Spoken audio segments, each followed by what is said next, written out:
સમાધાન વૃત્તિ. સુકૃતને મલિન કરનારા 13 દોષોમાં 7મો દોષ અવિધિ છે.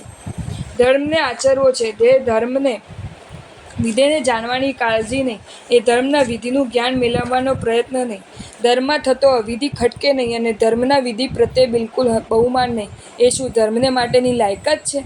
ધર્મને વિધિ મુજબ કરવાની વૃત્તિ જોઈએ. દુનિયામાં પણ કઈ વસ્તુ વિધિ વિના જ થાય છે અને ફળવી જોઈએ એટલી ફળે છે. દાળ ભાત રોટલી શાક વગેરે કરવાને માટે પણ વિધિ મુજબ વર્તવું જોઈએ છે કે નહીં? વગર પાણીએ અનાજ ઓરી દે તો બળે, એ જ રીતે બીજો અવિધિ થાય તો દુનાય, ખાવા લાયક ન રહે, ભોજન બગડે અને મહેનત માથે પડે. ભોજનમાં રીતસર ઓરવાને બદલે ચૂલામાં ઓરે તો ક્યાં નખાય, કેમ નખાય, કેમ ઉપાડી લેવાય, ક્યારે ઉપાડી લેવાય, એમાંય વિધિ. રોટલી કરવાને માટે ઘઉંને પાણીમાં ઓરાય નહીં જ, ત્યારે દુનિયામાં પણ દરેક વસ્તુ વિધિની અપેક્ષા રાખે છે.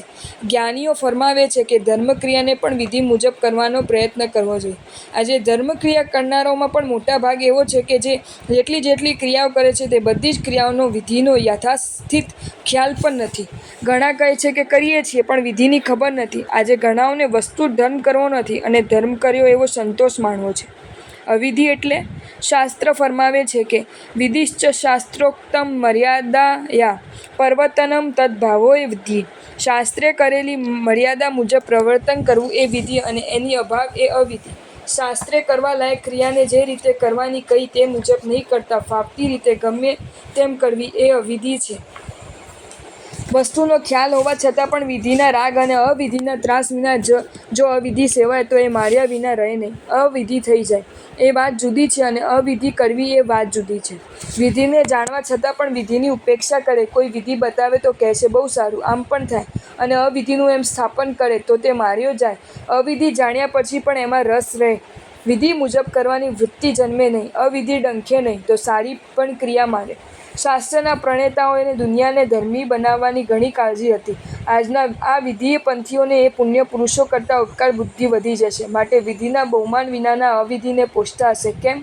જેઓ શાસ્ત્રકાર પરમર્ષિઓને કરેલા વિષયને નહીં માનતા, મનસ્વીપણાને શાસ્ત્રના નામે વાતો કરે છે, તેઓ તો શાસ્ત્રનો પણ દ્રોહ કરનારા છે. આજે અવિધિના શાસ્ત્ર મર્યાદા મુજબ થતા ખંડનથી પણ ઘણાઓ મૂંઝાય છે. ઘણાઓના હૈયામાં એ વાત ઘર કરી ગઈ છે કે ગાંડું ઘેલું પણ સારું કરવામાં વાંધો શું? વાત એ છે કે વિધિ થોડી થાય, અવિધિ ઘણી થાય. એના કરતાં પણ વિધિનું બહુમાન નહીં અને અવિધિનો ત્રાસ નહીં, એ વસ્તુ બહુ ભયંકર છે. સારી પણ ચીજ યોગ્યતા વિના ખવાય તો નુકસાન થાય. ઘેર લગ્ન હોય, મિષ્ટાન કર્યું હોય, એ વખતે છોકરાને પેટમાં શૂળ ઉપાડ્યું હોય તો બીજાને આગ્રહથી પીરસો, જાતે ખાઓ, પણ છોકરા માંગે તો એ ન ખાઈ શકે. એ માટે તમને કદાચ રડવું આવે, પણ આપો ખરા? ના જી, સાથી ચીજ ખરાબ હતી, હોજરી જોવી પડે. હોજરી ના જુએ તો નુકસાન થાય ને. એ જ રીતે જ્ઞાનીઓ કહે છે કે ચીજ સારી, પણ લેનારે દેનારે દેવા લેવાની મર્યાદાનો પણ વિચાર કરવો જોઈએ. સારી ચીજ જ્ઞાનીઓના કયા મુજબ થાય તો ક્ષણમાંય કામ થાય, અને ઊંધી રીતે થાય તો કોઈનું કાંઈ પરિણામાય આવે. આજે વિધિની ઉપેક્ષા એવી સ્થિતિ ઊભી કરવા માંડી છે કે જો એમ કહેવાય છે કે આ આમ ન થાય તો કેટલાક કહેશે કે એ તો થાય, ચાલ્યું આવે છે. આ દશા નુકસાનકારક છે. વિધિ કરતા હો કે થઈ જતી હોય તો પણ વિધિનો રાગ ગુમાવતા નહીં. વિધિનું અર્થીપણું જાય અને ઉપેક્ષા આવે તો ક્રિયા સારી હોવા છતાં પણ તેના પરિણામમાં ફેર પડ્યા વિના રહે નહીં. અવિધિ એ દોષ છે. એ જાણ્યા પછીથી જાણી જોઈને એ દોષની પડકે નહીં ચડતા. અવિધિ ન છોડાય તો પણ એ તો એમ જ ચાલે એવું નહીં કહેતા, એવું માનતા કે બોલતા નહીં કે ક્રિયા સારી છે, માટે તે ગમે તેવા અવિધિ પણ થાય તો પણ તેનો લાભ મળ્યા વિના રહે જ નહીં. શું ક્રિયા સારી છે અને વિધિ ખરાબ છે? ક્રિયા ગમે છે અને વિધિ કેમ ગમતી નથી? આજે અવિધિના નુકસાનનો અને વિધિની જરૂરનો ખ્યાલ ઉડતો જાય છે. આ વયસમાં રહેલા પણ કેટલાકો વિધિ પ્રત્યેના બહુમાનનો નાશ થાય એવી રીતે અવિધિને પુષ્ટ કરવાના પ્રયત્નો કરે છે. અવિધિ ન થઈ જાય એમ નહીં, પણ વિધિને પ્રત્યેનું બહેમાન અને વિધિનો રસ તેમજ અવિધિ પ્રત્યેનો અણગમો એ બધું તો નહીં જ થવું જોઈએ. વસ્તુ સમજાય છે પણ અવિધિને પોષનારાની સાથે બેસવાનું છૂટતું નથી. સાથે બેસવાનું છૂટે નહીં તો પણ માખણીયા નહીં બનતા. સાફ કહેજો કે આપે અમારા અવિધિને પુષ્ટ કરવાના ન હોય, પણ અમને વિધિનો ખ્યાલ આપવાનો હોય. એકલા ક્રિયાના સારાપણા ઉપર જ ભાર મૂકવામાં આવે તો વિધિની મહત્તા જ ઉડી જાય અને વિધિની પણ જરૂર છે એ ખ્યાલ પણ ઉડી જાય. લડાઈ કેમ ચાલે છે? જેમ આત્મા અને કર્મની લડાઈ જારી છે તેમ ધર્મ અને અધર્મની લડાઈ પણ જારી છે. એ લડાઈ ચાલુ રહેવાની. દશકા પહેલાં જૂડી લડત હતી, આજે જૂડી લડત છે. લડત ધર્મ અને અધર્મ વચ્ચેની, એમાં ફેર નહીં. આ શાસનની પરિસ્થિતિને સમજેલાઓ કેમ લડો છો એમ ન પૂછે.